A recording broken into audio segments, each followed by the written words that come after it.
Download aplikasi Tarbiyah Sunnah di handphone Anda. Tersedia di Google Play dan App Store. Assalamualaikum warahmatullahi wabarakatuh. Innal hamdalillah hamdan katsiran thayyiban barakan fi kama yuhibbu rabbuna wa yardah. Asyhadu an la ilaha illallah wahdahu la syarika lah wa asyhadu anna Muhammadan abduhu wa rasuluhu la nabiyya ba'dah.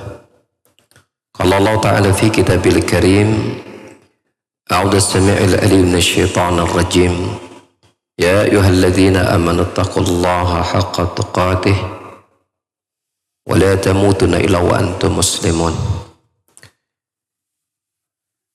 يا أيها الناس اتقوا ربكم الذي خلقكم من نفس واحدة وخلق منها زوجها وبث منهما رجالا كثيرا ونساء واتقوا الله الذي تساءلون به والأرحام إن الله كان عليكم رقيبا يا أيها الذين آمنوا اتقوا الله وقولوا قولا سديدا يصلح لكم أعمالكم ويغفر لكم ذنوبكم ومن يطع الله ورسوله فقد فاز فوزا عظيما أما بعد. Bapak-bapak dan ibu-ibu, ikhwan maupun akhwat, para jamaah baik yang hadir di Masjid Ukhuwah Kota Bandung dan juga para pendengar dan pemirsa yang bergabung di Tarbiyah Sunnah Media. Pada kesempatan kajian kita di sore hari ini, materi kita yaitu materi yang masih berkaitan dengan Fadlul Dzulhijjah, tentang keutamaan bulan Dzulhijjah, dan satu sosok yang menonjol yang selalu kita ingat ketika tibanya musim haji, yaitu sosok seorang nabi yang sangat mulia, nabi yang agung, yaitu Nabi Ibrahim alaihissalatu wassalam. Oleh karena itu, dalam kesempatan kajian kita di sore ini, kita akan membahas tentang hamba pilihan, yaitu Nabi Ibrahim alaihissalam, beserta pelajaran-pelajaran atau keteladanan-keteladanan yang bisa kita petik dari kisah perjalanan hidup beliau.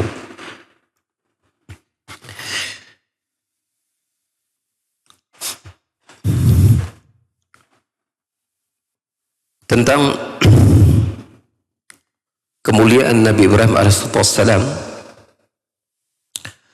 yang dia merupakan Abul Anbiya, bapak dari para nabi, ya, memiliki anak nabi dan keturunan-keturunan cucunya juga para nabi, ya. Maka kisah yang sangat erat berkaitan dengan keberadaan beliau, yaitu adanya Ka'bah dan didirikannya Ka'bah tersebut oleh beliau dan anak Ismail, di mana Allah Subhanahu wa taala menjelaskan tentang keduanya, wa kullan naqussu 'alaika min anba'i rusul manusabbitu bihi fuadak wa ja'aka fi hadil haqqi wa mau'izatan wa dzikra lil mu'minin. Tentang keduanya, yaitu Ibrahim dan anak Ismail, kami kisahkan kepadamu, yaitu kepada Muhammad, yang mana mereka berdua merupakan berita-berita tentang kerasulan, yang mana manfaatnya adalah nusabbitu bihi fuadak, yaitu untuk mengokohkan hatimu Muhammad. Wa ja'aka fi hadil haqq, dan Allah mendatangkan kepada Muhammad kebenaran ini, wa mau'izatan, dan dia sebagai pelajaran, nasihat, wa dzikrul lil mu'minin, dan sebagai peringatan bagi orang-orang yang beriman. Dan sebagaimana yang sudah dimaklumi bahwa para ulama sepakat bahwasanya Ibrahim adalah afdalul bashar ba'da Nabi sallallahu alaihi wasallam. Beliau adalah sebaik-baik manusia setelah Nabi kita Muhammad sallallahu alaihi wasallam. Hadis sebagaimana yang Rasulullah sallallahu alaihi wasallam sampaikan sendiri tentang Ibrahim, kata beliau, dzaka khairul anbiya. Ibrahim itu adalah sebaik-baik manusia. Oleh karena itu, di musim-musim haji menghadirkan tentang Nabi Ibrahim dan sepak terjangnya serta bagaimana Allah Subhanahu wa taala memuji, menyanjung dan memuliakan beliau, itu menjadi memberikan pelajaran berharga buat kita sebagai orang-orang beriman. Setiap masa itu tiba, setiap musim Dzulhijjah tiba, maka itu harus selalu menjadi apa? Menjadi pelajaran berharga buat kita dan memetik hikmah yang besar untuk apa?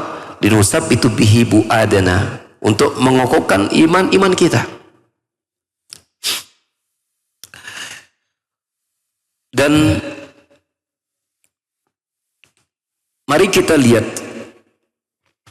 ayat-ayat yang Allah Subhanahu wa taala hadirkan tentang Nabi Ibrahim. Di antaranya Allah berfirman, "Walaqad atayna Ibrahim rusydahu min qablu wa kunna bi alimin." Sungguh telah kami datangkan kepada Ibrahim itu ar-rusydu. Itu sebelumnya itu sudah diberikan apa? Sudah diberikan ya ar-rusydu, ar-rasyad, wa kunna bi alimin, dan kami berilmu tentang hal itu. Mana ar-rusydu atau ar-rasyad? Huwal ilmul maqrunu bil hikmati wal fahmi wal hujjah al qawiyah. Dia adalah ilmu yang didampingi dengan hikmah, pemahaman, serta hujah yang kokoh dalam membantah syubhat-syubhat yang batil dan dalam mendiamkan para musuh. Di samping memperhatikan apa? Skala prioritas dan memperhatikan ya kekuatan untuk menampilkan yang hak serta kokoh di atasnya. Jadi sederhananya adalah ar-rusydu itu yang Allah berikan kepada Ibrahim, yaitu ada sebuah ilmu pengetahuan yang mana ilmu itu mengandung hikmah ya, dan pemahaman yang serta hujah yang kokoh, yang dengan itu apapun syubhat, kebatilan yang datang dari luar tidak akan apa? Tidak akan bisa menggoyahkan keyakinan bagi mereka yang telah diberikan ilmu ini. Ini yang dikenal dengan nama ar-rusydu. Sehingga dalam perjalanan kita lihat bagaimana Nabi Ibrahim begitu demikian kokoh dalam mempertahankan imannya dalam sepak terjang dakwahnya. Kita juga perhatikan bagaimana Allah Subhanahu wa taala berkata tentang Ibrahim, "Inna Ibrahima kana ummatan qanitan lillahi hanifan wa lam yakun minal musyrikin. Syakiran li an'umih istabahu wa hadahu ila siratal mustaqim." Sesungguhnya Ibrahim itu dia adalah seorang umat. Ya, maksudnya umat di sini adalah imaman fil khairi yuqtada bih. Dia adalah seorang imam dalam hal kebaikan untuk diikuti kebaikannya. Qanitan lillah, hamba yang sangat taat kepada Allah. Hanifan, ya hanif, walam yakum minal musyrikin. Itu dia selamat dari kesyirikan, tegak dari tauhid. Syakir li an'umih, hamba yang bersyukur atas nikmat-nikmat Allah kepadanya. wastabahu, ya istabahu, Allah memilihnya, wahadahu, dan memberikannya petunjuk, ila siratal mustaqim, kepada jalan yang lurus. Dia adalah Allah Subhanahu wa taala mensifati Ibrahim sebagai suri tauladan dalam hal kebaikan. Dan secara nyata-nyatanya, secara tegas Allah menyatakan, laqad kana lakum fi Ibrahim walladzina amanu ma'ahu, ya, sungguh telah ada pada diri Ibrahim dan orang bersamanya uswah, teladan, ya, untuk diikuti tentunya. Qanitan lillah, hamba yang sangat taat dan patuh, hamba yang banyak bersyukur kepada Allah Subhanahu wa taala atas nikmat iman Allah berikan kepada dirinya. Dia adalah hamba yang Allah pilih dan berikan petunjuk kepadanya kepada jalan yang lurus. Maka kita dapati keberadaan Nabi Ibrahim sebagai orang yang apa? Yang tekun dan panjang dalam beribadah kepada Allah Subhanahu wa taala. Orang yang sangat khusyuk dalam beribadah kepada Allah. Wassukun, begitu tenang dalam pembawaannya, dan banyak bersyukur atas nikmat Allah Subhanahu wa taala. Dan ini semua min asbabil imamati fid din. Ini semua merupakan apa? Sebab-sebab keberadaan seseorang itu menjadi imam teladan dalam agama. Pertama, kita perhatikan, ya, kunut wa tulul ibadah, yaitu begitu tekun dan betah berlama-lama dalam ibadah. Jadi kalau seseorang kemudian dia paham agama, tapi kita lihat ibadahnya sedikit, udah dikit, sebentar lagi sholat, tapi sebentar, nggak kuat duduk lama berzikir, tidak pernah panjang, tidak pernah bangun malam dan memanjangkan sholatnya, tidak pernah lama membaca Quran. Kepribadiannya agak sulit untuk dijadikan contoh, hatta dia seorang ustadz sekalipun.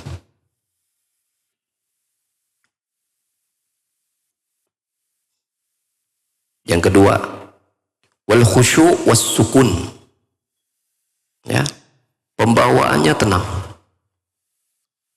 khusyuk, tunduk, merasakan kelezatan dalam ibadahnya.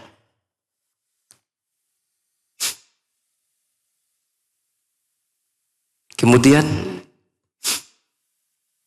pandai berterima kasih atas nikmat Allah yang telah diberikan kepadanya. Jadi semakin bertambah nikmat, semakin mendekat kepada Allah Subhanahu wa taala. Semakin betah berlama-lama beribadah. Duduknya semakin lama. Kalau dia berzikir, dia betah lama-lama berzikir. Ketika dia baca Quran, dia betah berlama-lama baca Quran. Ketika dia berdiri untuk sholat malam, dia betah berlama-lama untuk sholat malam. Ini di antara sebab, bukan seluruhnya, tetapi di antara sebab-sebab untuk kemudian seseorang itu dapat dijadikan keteladan dan kebaikan adalah di dalam dirinya menampilkan sosok keteladanan dalam ibadah yang luar biasa.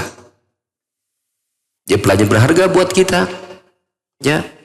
Semakin kemudian kita mengenal Allah Subhanahu wa taala, kita harus banyak merefleksi, introspeksi dan muhasabah.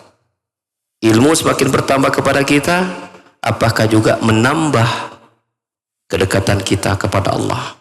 Apakah juga menambah kekuatan kita untuk berlama-lama, ya, dekat dengan Allah Subhanahu wa taala?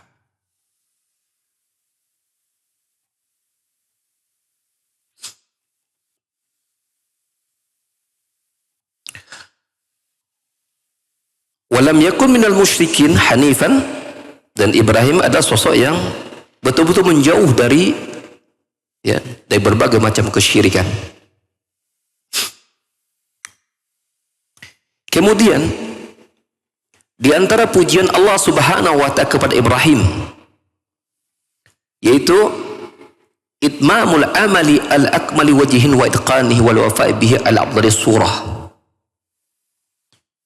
menyelesaikan amalan ibadah dengan sebaik-baik proses dan menuntaskannya ya dengan seutama-utama gambaran dalam menyelesaikan urusan.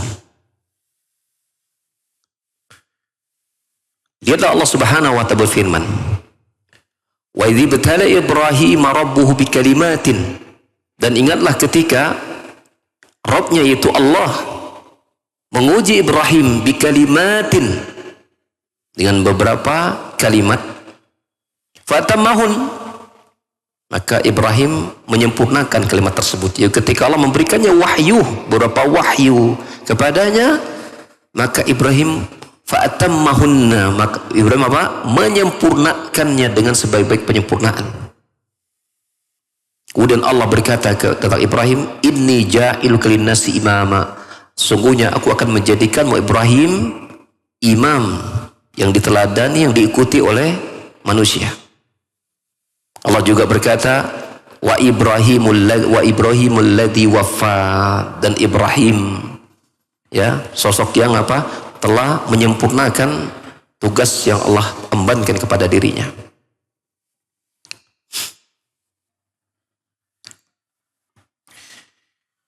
Di antara pelajaran yang bisa dipetik dari kehidupan Nabi Ibrahim adalah apa?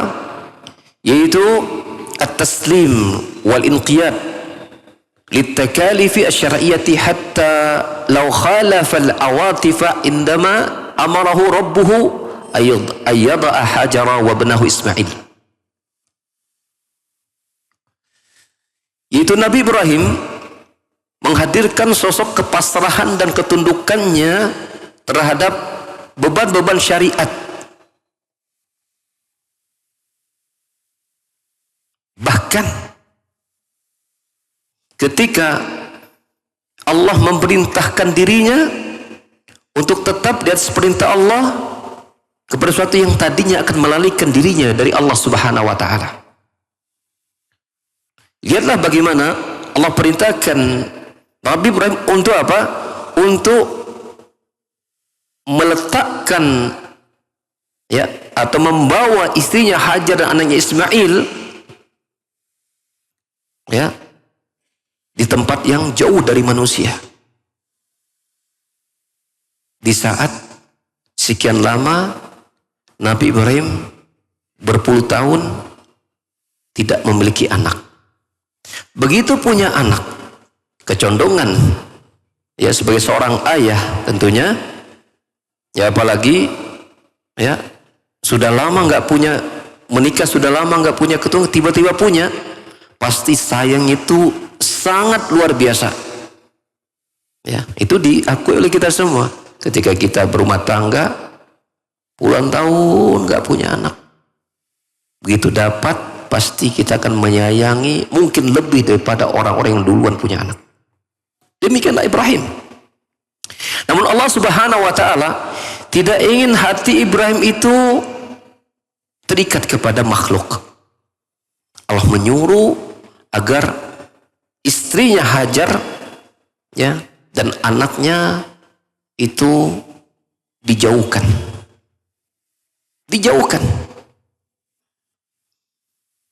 Dan luar biasanya ditempatkan yang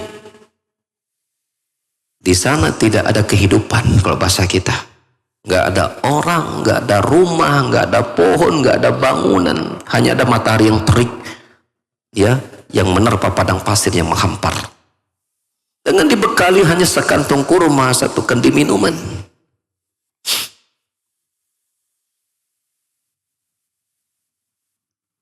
Kalau ini seorang bapak yang mana yang tega ya membiarkan anak dan istrinya di tempat yang seperti itu?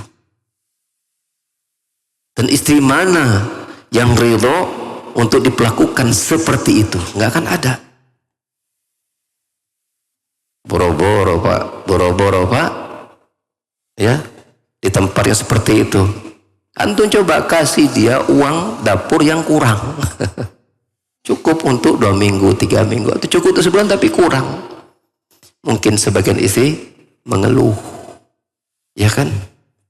Padahal hidupnya di tengah manusia, ya, banyak pintu-pintu rezeki untuk didapatkan. Ada komunitas bahkan manusia yang cukup banyak untuk berinteraksi. Itu seorang bisa, ya, mencari rezeki. Istri mana yang kuat seperti itu, ya, untuk kemudian mengikuti jejaknya Hajar. Tapi di sini kita dapati contoh pasangan suami istri yang menjadi teladan umat hingga hari ini. Bagaimana Nabi Ibrahim begitu tunduknya dia kepada Allah ketika Allah memerintahkan agar istri dan anaknya dibawa ke suatu tempat yang jauh dari siapapun, jauh dari apapun, tetap Ibrahim melepaskannya. Dalam hadis Sahih Bukhari disebutkan ketika Ibrahim akan berangkat meninggalkan istri dan anaknya, yang sebelumnya istrinya itu melihat ke kanan, ke kiri, gitu kan, nggak ada apapun, nggak ada siapapun. Lalu kemudian berkata kepada Ibrahim, ya, kepada siapakah engkau akan serahkan kami di tempat yang seperti ini? Ibrahim baris sambil berangkat, sambil melihat ke langit. Dari situ sang istri paham, tapi sambil ingin menegaskan, istri berkata, Allahu amarak, apakah Allah yang memberitakanmu? Karena melihat reaksi suaminya mau menengadah ke atas.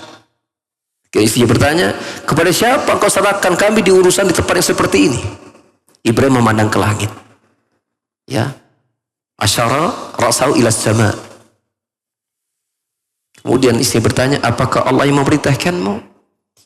Ibrahim hanya berkata satu kata yang pendek, na'am, iya, pergi saja. Apa perkataan indah sang istri? Itu apa? Idan la yudayyi'ana, kalau begitu dia tidak akan menelantarkan kami. Ibrahim kuat keyakinannya bahwa ini perintah Allah.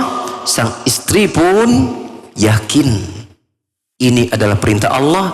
Kalau ini datangnya dari Allah, pasti Allah akan mencukupkan. Dan kita tahu ada ayat yang sangat terkenal yang menunjukkan fadilah, keutamaan tawakal Allah, menyerahkan semua urusan kepada Allah, apalagi di situasi yang sangat genting, yang kita merasa pintu-pintu jalan keluar sudah tidak ada kecuali hanya Allah Subhanahu wa taala, di mana Allah Ta'ala berfirman, wa may yatawakkal 'alallahi fahuwa hasbuh. Barang siapa yang bertawakal kepada Allah, Allah yang mencukupkan dirinya. Dan betul, terjadilah keajaiban yang luar biasa. Ketika makan dan minum sudah habis, sang bayi meronta-ronta, yaitu Ismail alaihissalam, sang ibu juga terus berusaha untuk mencari sumber minuman, berlari ke sofa, naik ke sofa, tidak ada. Melihat ada kilauan air, pergi ke Marwah, tidak ada. Bolak-balik sampai 7 kali, kita kenal dengan ibadah sa'i hari ini. Sampai akhirnya dia turun ke bawah dan mendapatkan apa? Ismail mentak-entakkan kakinya ke tanah dan air menyembur sangat-sangat deras. Sumber air yang satu titik, tapi sampai hari ini nggak pernah habis.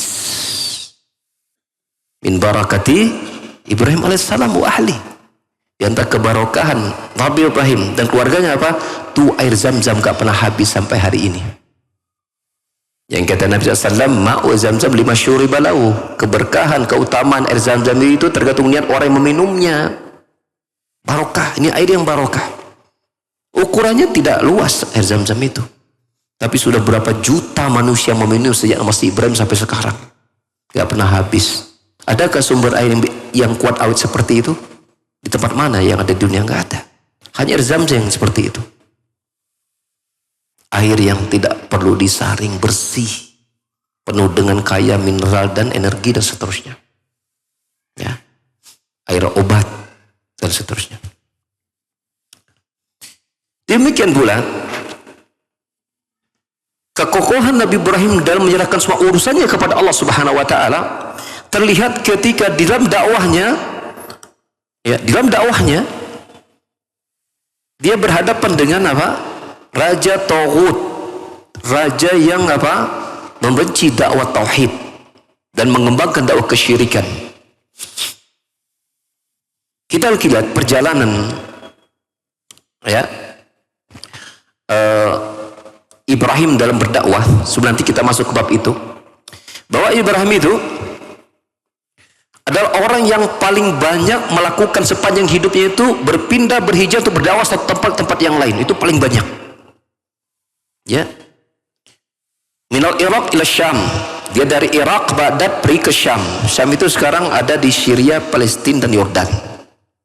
Dari sana beliau ke Mesir, ya. Kemudian beliau ke Syam lagi, kemudian ke Hijaz, ke Mekah, kemudian ke Syam, kemudian ke Hijaz. Jadi namanya kota-kota besar Timur Tengah itu menjadi titik-titik besar Nabi Ibrahim bolak-balik, ya. Palestina, Syria, Yordan, Mesir, ya. Kemudian Mekah, Madinah. Hijaz itu Mekah, Madinah. Dan Allah menceritakan sifat Ibrahim ini, qala inni muhajirun il rabbi innahu wal azizul hakim. Ya, dan Ibrahim berkata, sungguhnya aku adalah orang yang berhijrah kepada Rabbku, sungguhnya dia Maha perkasa lagi Maha bijaksana. Salah satunya adalah dakwah beliau berhadapan dengan Raja Namrud yang mengajak masyarakatnya, rakyatnya untuk menyembah berhala, ya, menyembah berhala. Raja dan pasukannya ini, tentaranya ini, itu memiliki kebiasaan di waktu tertentu mereka berburu, ya, hewan-hewan di hutan. Dan nanti hasil buruan ini mereka kemudian persembahkan, kurbankan kepada berhala-berhala tersebut. Nah, Nabi Ibrahim melihat ada momentum. Ada momentum dia untuk apa? Untuk menjatuhkan atau menegakkan hujah kepada raja dan rakyat yang melakukan kesyirikan, itu beribadah kepada Allah Subhanahu wa taala. Maka seluruh patung-patung yang ada itu dihancurkan semua kecuali patung yang paling besar. Lalu kemudian ya setelah dihancurkan itu dengan kampaknya digantungkan di patung yang paling besar. Ketika sang raja pulang bersama tentaranya dari hutan, kemudian membawa buruannya untuk dipersembahkan di tempat persembahan, maka didapati patung-patung mereka sudah hancur. Bahasa mereka adalah Tuhan-Tuhan mereka telah binasa. Heboh tuh, ya. Mereka ramai membicarakan siapa yang berani melakukan ini kepada Tuhan-Tuhan kita. Adalah Nabi Ibrahim, masih sangat muda, telah berkeliling kemana-mana untuk mendakwahkan tauhid. Dan hampir seluruh manusia itu tidak ada yang berislam kecuali apa? Nabi Lut. Selain istrinya tentunya. Dakwahnya begitu santer menjelaskan tentang kesyirikan, penyembahan kepada selain Allah berupa menyembah patung yang ada. Akhirnya Nabi Ibrahim disidang, ya. Dan kemudian Nabi Ibrahim memberikan pertanyaan kepada mereka, ya. Memberikan pertanyaan kepada mereka.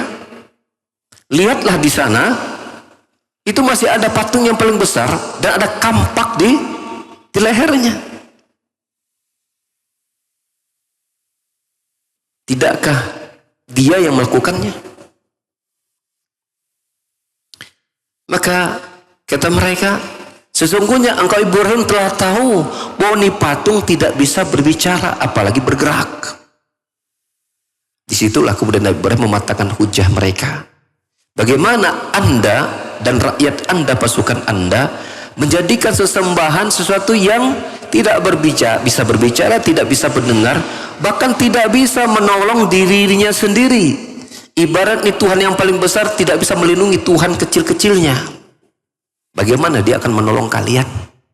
Logikanya, kalau sesama Tuhan saja, ya Tuhan kecil, Tuhan besar, ini Tuhan yang paling gede aja tidak bisa nolong, membela Tuhan yang kecil, apalagi menolong kalian, kan begitu? Patahlah hujah mereka. Ya. Kemudian datanglah setan membisikkan, ya, kepada sebagian mereka untuk apa? Tolonglah tuan-tuan kalian dan bakarlah Ibrahim. Betul, Nabi Ibrahim dibakar, dikumpulkan kayu bakar yang banyak, diikat dan seterusnya.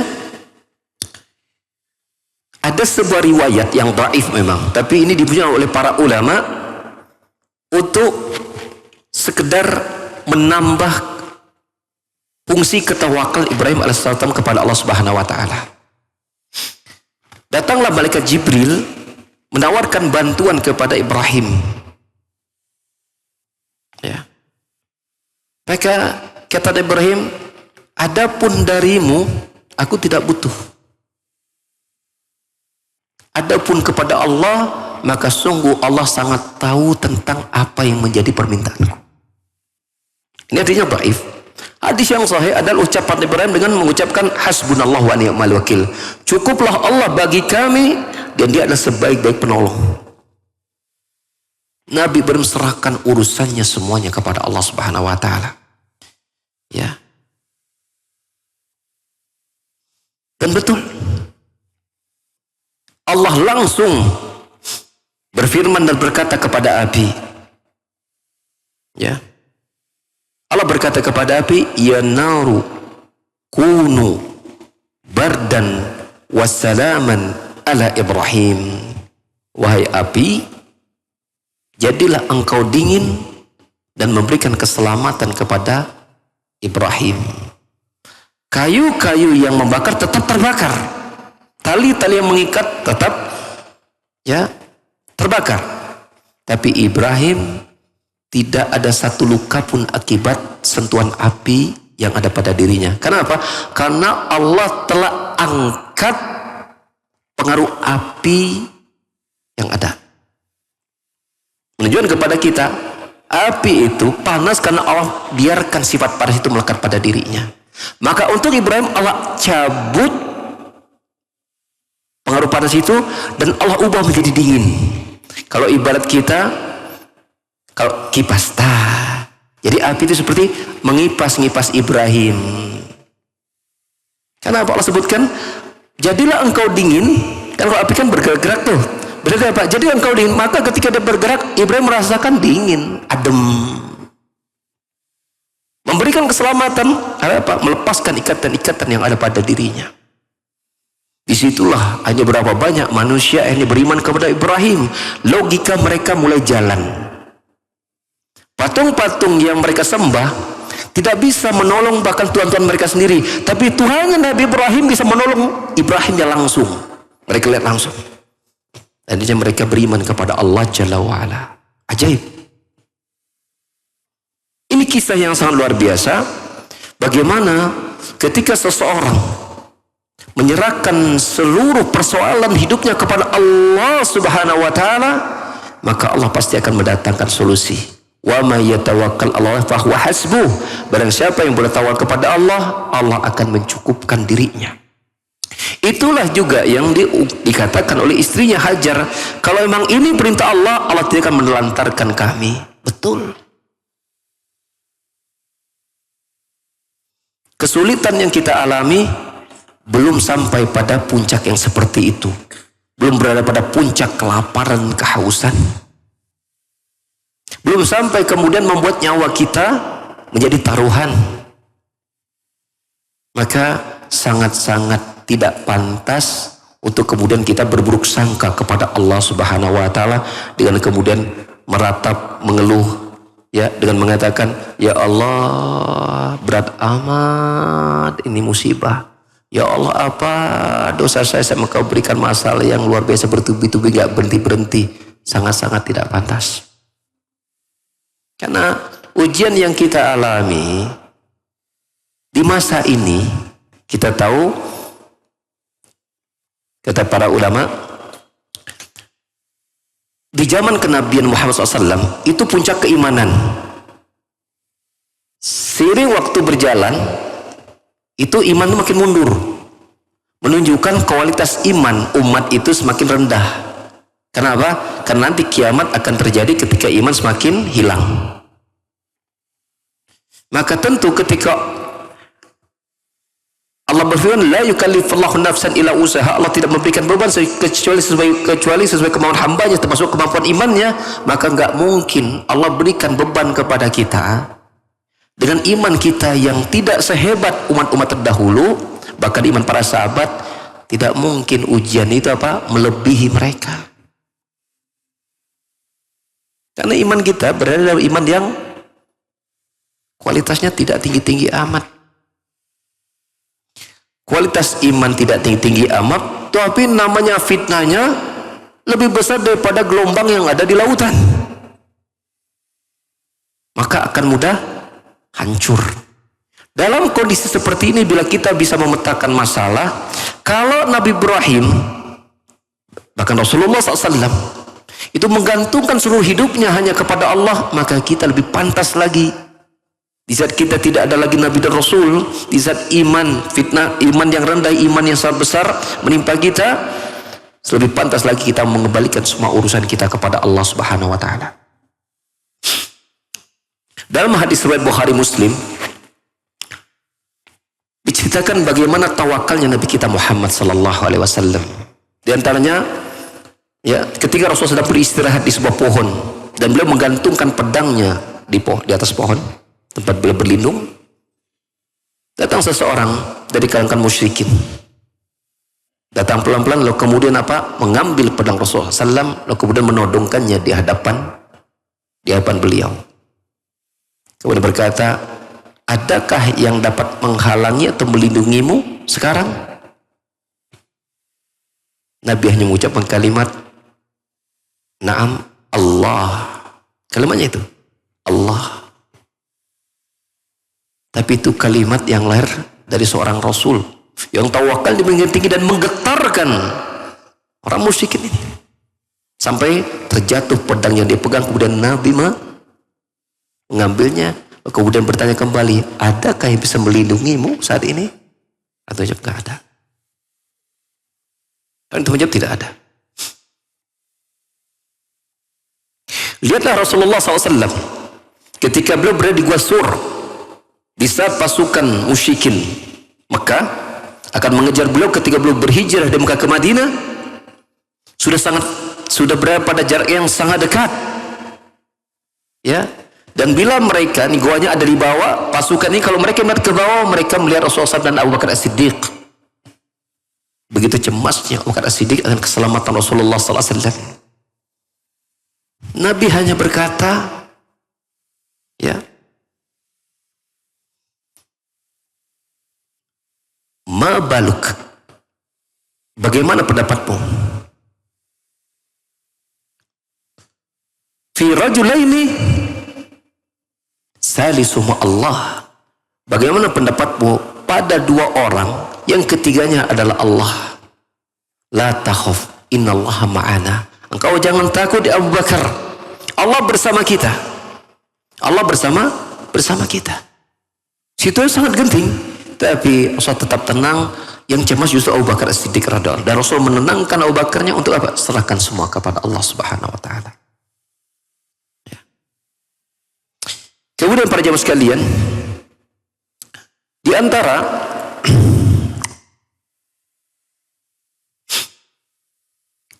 keteladanan yang bisa kita ambil dari kisah teladan Nabi Ibrahim alaihissalam,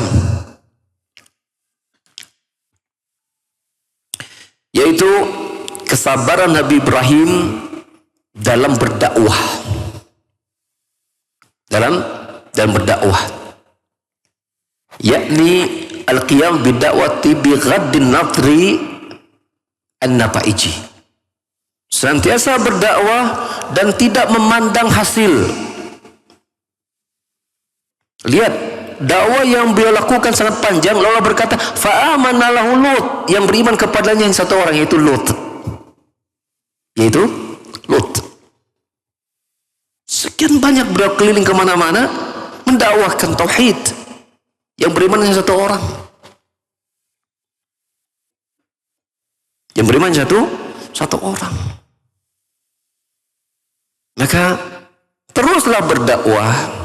Jangan membuat sedih barangkali, ya, dalam dakwah kita itu ada yang tidak setuju, ada yang menggerutu, ya. ada yang protes, bahkan sampai ada yang mengusir. Ya, atau ketika kita ngisi pengajian yang datang mungkinnya 1-2 orang, 3-4 orang. Teruslah berdakwah. Teruslah berdakwah. Karena dakwah yang kita lakukan adalah karena Allah Subhanahu wa taala. Hadis yang cukup panjang. Ketika Nabi sallallahu alaihi wasallam Isra Mi'raj, maka beliau berada pada sebuah tempat di mana Jibril ada bersamanya, kemudian datang ditampakkan kepada beliau, ya, ada seorang nabi yang datang hanya punya 1 pengikut. Ada lagi nabi yang datang hanya punya 2 pengikut. Ada lagi nabi yang datang nggak punya pengikut sama sekali. Kemudian ditampakkan kepada ada nabi yang datang membawa banyak pengikut. Nabi berharap itu umatnya, maka Jibril katakan itu Musa wa ummatihi, itulah Musa dan umatnya. Datang lagi dari ufuk yang lain, ya, rombongan yang sangat besar. Maka Nabi berkata itulah umatmu. Dan di dalam mereka ada 70.000 mereka yang masuk surga tanpa hisab dan tanpa adab. Ini menunjukkan kepada kita bahwasanya para nabi terus berdakwah yang Allah Subhanahu wa taala, dan hasil bukan dijadikan patokan. Ketika dakwahnya banyak yang menyambut, alhamdulillah. Tapi ketika dakwah kurang disambut, anggaplah kurang berkembang, ya, yang menerima sedikit, maka teruslah berdakwah. Teruslah berdakwah. Mengapa? Karena keberhasilan dakwah tidak dilihat dari banyaknya yang hadir atau tidak. Bukan. Makanya bila kita terjun dalam bidang dakwah, jangan membuat sedih ketika yang menyambut dakwah kita hanya sedikit. 2 dikit jangan. Itu untuk menguji apa? Keikhlasan niat. Untuk menguji kejujuran hati kita dalam berdakwah dengan Allah Subhanahu wa taala. Dan itu ada pada keteladanan Nabi Ibrahim alaihissalatu wassalam.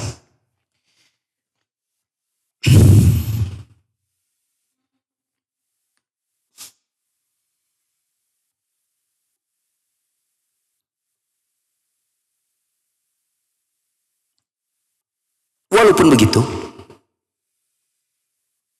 Allah Subhanahu wa taala perintahkan Nabi kita SAW untuk berhaji mengikuti bagaimana Ibrahim pelaksanaan ibadah haji. Ya.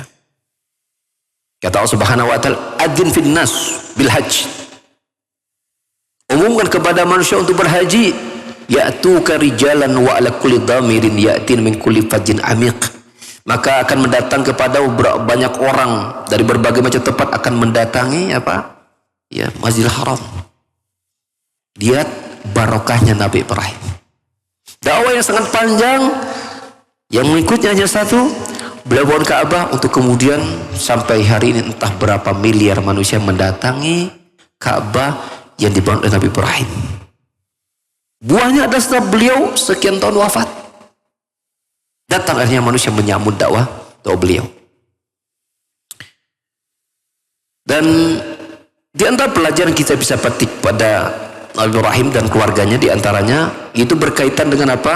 Dengan ketika Nabi Ibrahim ketika menjalankan perintah Allah untuk melepaskan istri dan anaknya, ya, di padang pasir yang sekarang menjadi kota Mekah itu, tuh Nabi Ibrahim SAW tidak ada usaha, tetap dia ada makanan yang dia bekalkan kepada istrinya dan juga minuman.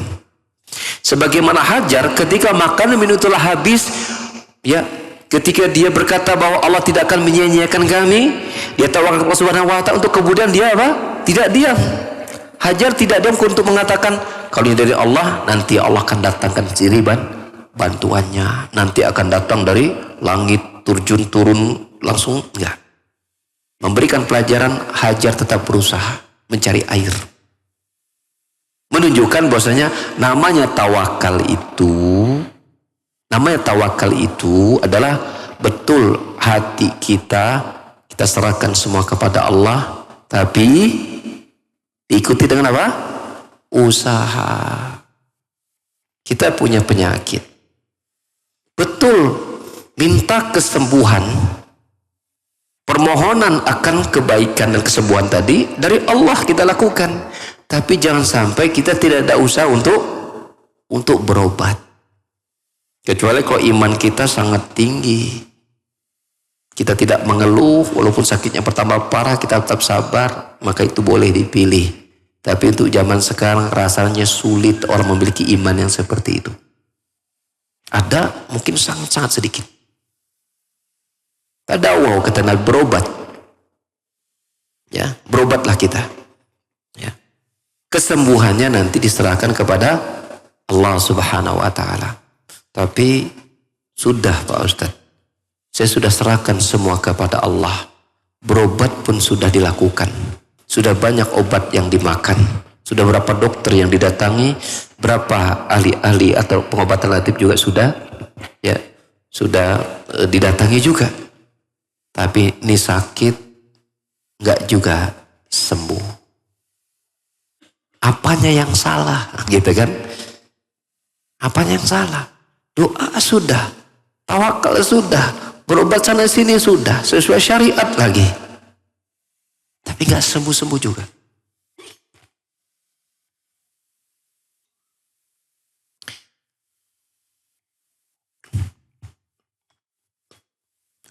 Ada nggak Nabi yang bisa kita ikuti dalam hal ini? Ada. Di antaranya Nabi Ayub. Nabi Ayub itu sudah puluhan tahun mendapatkan nikmat Allah Subhanahu wa taala. Kemudian Allah ambil nikmat yang Allah telah titipkan kepadanya sekian puluh tahun. Anak yang lucu-lucu Allah matikan semua.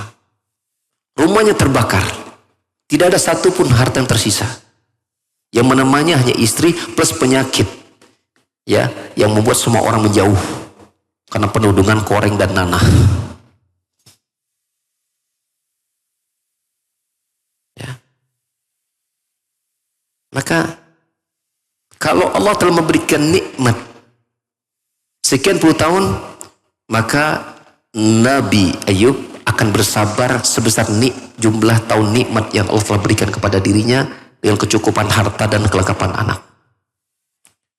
Lalu mengapa ketika setelah 18 tahun Nabi berdoa, Nabi Ayub berdoa kepada Allah? Ya. Kata para ulama, ya, karena dia khawatirkan nanti seolah-olah ya Nabi Ayub itu melupakan manfaat dunia untuk kepentingan akhirat. Kalaulah Nabi Ayub tidak khawatir fitnah yang ada pada manusia, maka dia akan bersabar sekian puluh tahun selama nikmat yang telah dia terima. Maka Nabi Ayub pun berdoa kepada Allah Subhanahu wa taala. Dan Allah memberikan kesembuhan kepada dirinya.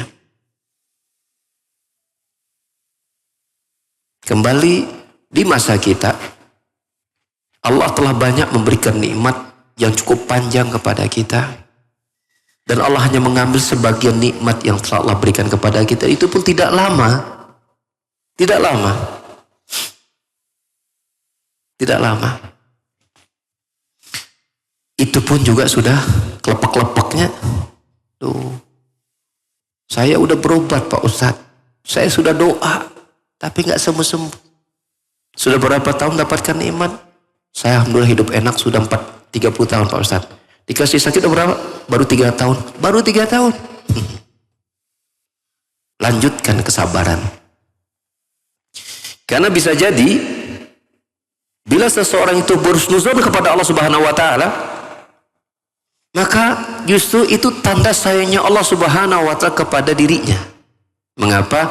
Dengan Allah tidak datangkan kesembuhan pada penyakitnya untuk satu, melatih kesabaran. Melatih kesabaran. Karena sebagaimana dalam urusan-urusan dunia, seseorang akan menjadi ahli setelah berkali-kali mencoba dan membutuh waktu yang tidak sebentar. Begitupun kualitas iman, diantaranya kesabaran, dia pun butuh percobaan berkali-kali bagi seseorang dan butuh waktu untuk mendapatkan kualitas kesabaran yang terbaik. Bila dia telah sampai pada kualitas sabar yang terbaik, maka seluruh keutamaan kesabaran akan segera Allah berikan kepada dirinya. Di antaranya Allah berfirman, innama yuwaffas sabiruna ajrum bighairi hisab. Sesungguhnya pahala sabar itu Allah berikan tanpa batas. Kalau kita seorang mengatakan bila dia sudah banyak melakukan amal kebaikan, dan sudah menjauh dari berbagai macam keburukan, tidak pantas mendapatkan musibah, maka kita mengatakan, apa hebatnya Anda dibandingkan dengan para nabi dan rasul? Apakah sholat Anda, ibadah Anda, zikir Anda sudah mengalahkan para rasul? Apakah perbuatan Anda menjauh keharaman sudah setinggi sehebat para rasul? Belum kan? Kalau para rasul saja diberikan kebaikan oleh Allah Subhanahu wa taala untuk meningkatkan pahala yang Allah berikan kepada mereka setelah mereka melakukan amal kebajikan dan meninggal kemungkaran, maka Allah sempurnakan dengan kesempurnaan mental imannya menghadapi musibah. Makanya oleh karena itu para ulama menjelaskan bahwa kesabaran, kekuatan mental itu berkaitan dengan ibadah itu diuji pada 3 sisi. Pertama, ketahanan dalam terus beribadah. Kedua, ketahanan untuk terus tidak berbuat maksiat. Yang ketiga, ketahanan dalam menghadapi musibah. Itu. Alhamdulillah, Pak Ustadz, saya sudah kokoh, rajin ibadah. Alhamdulillah. Saya alhamdulillah Pak Ustadz sudah menjauh dari perbuatan yang haram. Alhamdulillah. Allah catatkan pahala yang banyak. Kewajiban dikerjakan, kemaksiatan ditinggalkan. Tapi sudah sebuah sunatullah. Bila Allah ingin menyempurnakan kebaikan pada seseorang, Allah akan datangkan musibah. Itu sudah sunatullah. Dan bahkan menurut hadis Nabi SAW, bukti Allah mencintai hamba tersebut. Dalam hadis riwayat Muslim, Rasul bersabda, inna idhamil jaza' ma'idhamil bala' wa inna Allah idha ahabba qawman ibtalahu. Sesungguhnya besarnya pahala dari Allah itu tergantung dari besarnya ujian yang Allah berikan kepada hamba tersebut. Dan bila Allah ingin menampakkan rasa cintanya, perhatikan, jika Allah ingin menampakkan rasa cintanya kepada seorang hamba, apa yang Allah lakukan? Allah berikan dia ujian, Allah berikan dia musibah. Dan riwayat lain juga bersabda, may yuridillahu bi khairan yusibhu. Ya, barang siapa yang Allah kehendaki kebaikan, Allah berikan dia musibah. Demikian juga Nabi bersabda hadis ini, barang siapa yang Allah hendaki, bila Allah ingin menampakkan rasa cintanya kepada seorang hamba, Allah berikan dia musibah, Allah berikan dia bala. Disitulah terujinya iman. Bila seorang sudah teruji dari dia melaksanakan perintah dan larangan, Allah ingin menguji dia dari bentuk yang lain, yaitu Allah datangkan musibah kepada dirinya. Ya. Wa in radiya fala ridha. Bila si hamba ini ridha, Allah pun ridha kepada dirinya. Wa in sakhita fala sakhat. Tapi sebaliknya, bila dia murka dengan musibah ujian tadi, Allah pun murka kepada dirinya. Berarti dia gagal untuk dinaikkan levelnya. Dia sudah naik level dengan perintah yang dia kerjakan, dia sudah naik level dengan larangan yang dia jauhkan. Allah ingin menaikkan lagi levelnya, dia lebih tinggi, dan Allah berikan ujian berupa musibah. Dan Allah berikan dia musibah. Disinilah para nabi dan rasul lulus dalam ketiga perkara ini. Kita mengatakan ada rasul namanya ulul azmi minar rasul. Rasul-rasul yang Allah berikan kekuatan kesabaran yang luar biasa mengalahkan rasul yang lain. Di antara Nabi Ibrahim alaihissalam, di antaranya adalah Nabi kita Muhammad sallallahu alaihi wasallam.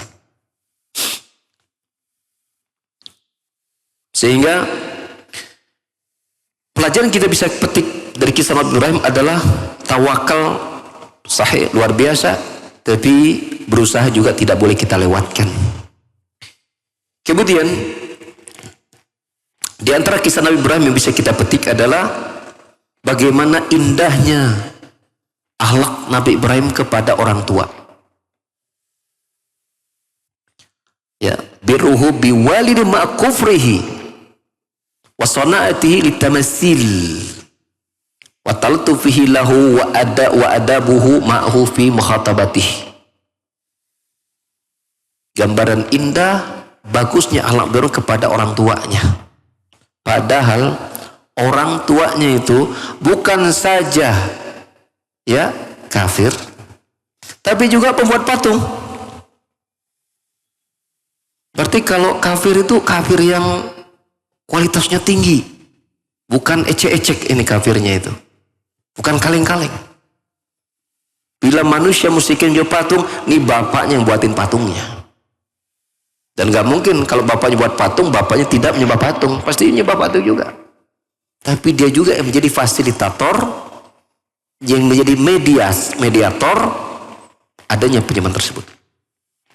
Tapi lihatlah, Nabi Ibrahim berdialog dengan bapaknya dan mengatakan, ya abati, kalau bahasa kita, wahai ayahanda. Bayangkan dengan kalimat yang santun, ya abati, wahai ayahanda, lembut. Pada bapaknya ini kafir, pembuat patung pula. Ya. Ya. Bertemu, salamun alaik, semoga kesejahteraan Allah limpahkan kepadamu. Sa'astaghfiru laka rabbi, dan aku akan minta ampun kepada Rabbku untukmu wahai ayah. Innahu kana bi hafiya, sungguhnya dia ya itu maha lembut. Ya, Nabi Ibrahim berdakwah dengan ucapan yang lembut. Ucapan yang lembut. Ya. Memanggil bapaknya dengan kalimat yang santun, wahai ayahanda. Padahal tahu kerusakan yang dilakukan oleh ayahnya ini luar biasa. Maka pelajaran berharga buat kita, ingat bapak kita itu bukan seperti bapaknya Azar, bapaknya Ibrahim yaitu Azar, bukan pembuat patung. Ibu kita itu bukanlah seperti ya istrinya Abu Sufyan. Ya.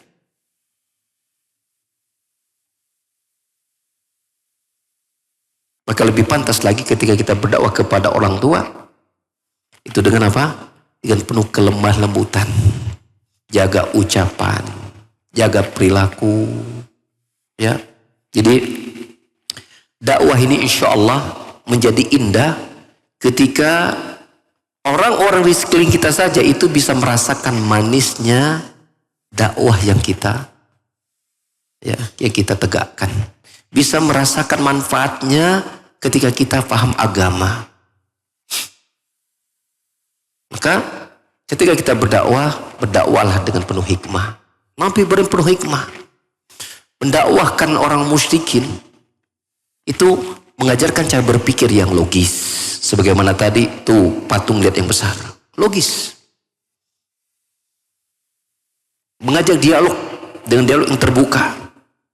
Dan Nabi Ibrahim begitu tawakal kepada Allah Subhanahu wa taala dan Allah memberikan pertolongan kepada dirinya.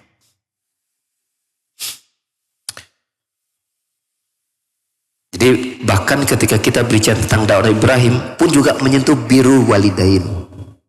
Menyentuh birrul walidain. Berbaktilah kita kepada orang tua kita.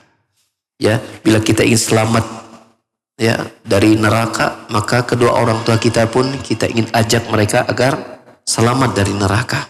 Dakwakan mereka dengan penuh kelemah lembutan.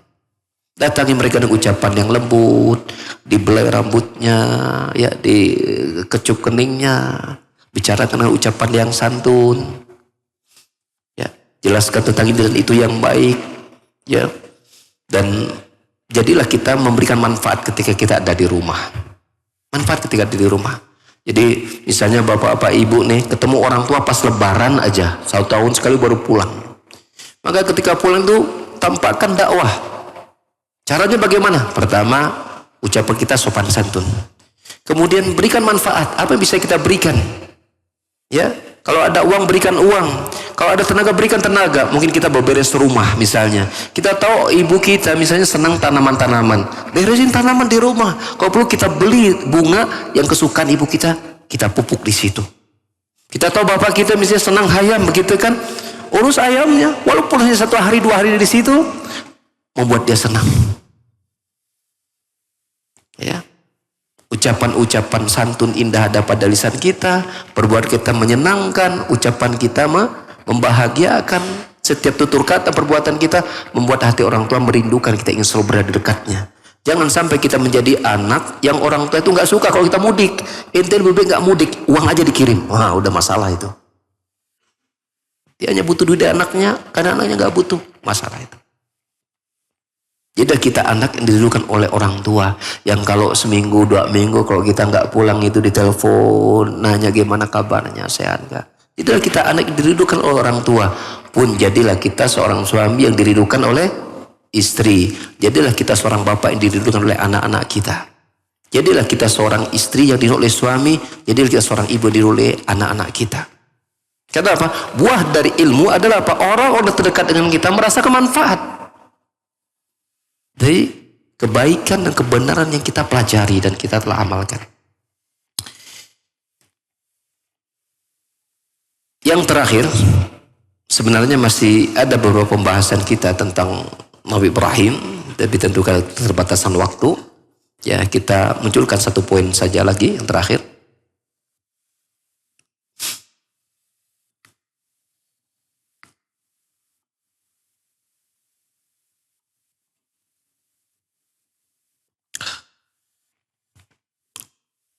Yaitu akhiran walaysa akharan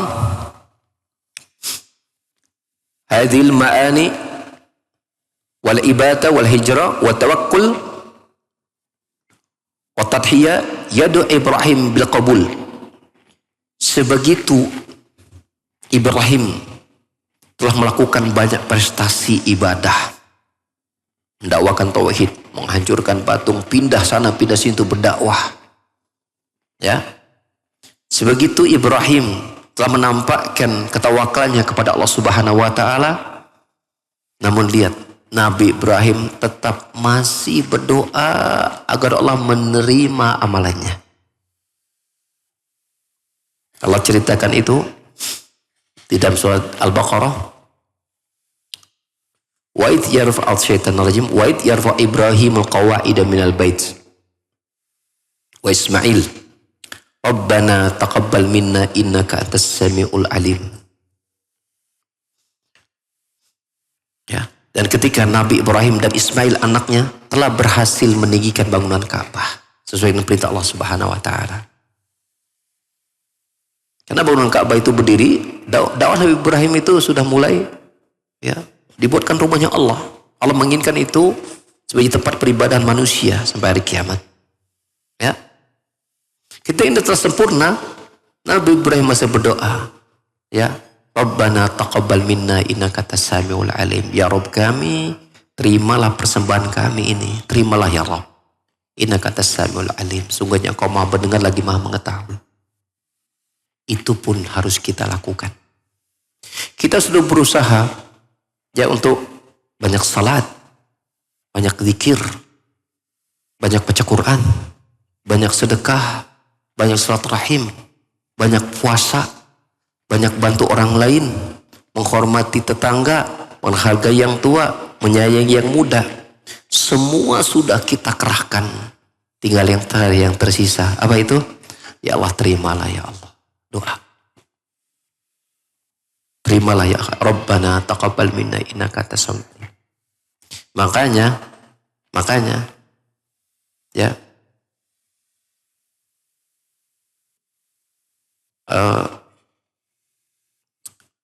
hampir semua nabi berdoa agar Allah Subhanahu Wa Taala Ya, menerima amalan mereka. Walladzina yu'tuna ma ataw qulubuhum wajilatun wa annahum ila rabbihim raji'un. Ya. Jadi ketika turun ayat orang-orang yang menginfakkan apa yang mereka infakkan, hati mereka takut. Maka Aisyah bertanya kepada Rasulullah, apakah ini adalah mereka yang berzina, mabuk-mabukan, kemudian dia takut sedekahnya tidak Allah terima? Enggak. Kalau Rasulullah, mereka ini adalah orang biasa salat, biasa puasa, biasa sedekah. Dan bersamaan itu mereka takut Allah tidak menerima amalan-amalan tersebut. Dengan itulah mereka berdoa, Rabbana taqabbal minna innaka antas samiul alim. Maka teruslah kita berusaha, teruslah kita beribadah, teruslah kita beramal soleh, sambil terus kita berdoa, ya Allah, Rabbana taqabbal minna innaka antas samiul alim. Semoga Allah Subhanahu wa taala ya terima amalan-amalan saum Ramadan kita kemarin, terima amal-amal kita di 10 hari sampai di penghujung hari tasyrik kemarin. Sungguhnya dia maha mendengar lagi maha mengetahui, dan innahu waliyun wa qadirun ala dalik. Sungguhnya Allah itu ada penolong kita dan yang berkuasa atas segala sesuatu. Dan semoga amal-amal soleh itu menjadi sebab Allah menggugurkan dosa-dosa kita dan menjadikan sebab Allah mengumpulkan kita dan semua orang kita cintai di surganya. Amin Allahumma amin. Rabbana atina fid dunya hasanah wa fil akhirati hasanah wa qina adzabannar. Subhana rabbika rabbil izzati amma yasifun. Wassalamun alal mursalin. Alhamdulillahirabbil alamin. Assalamualaikum warahmatullahi wabarakatuh.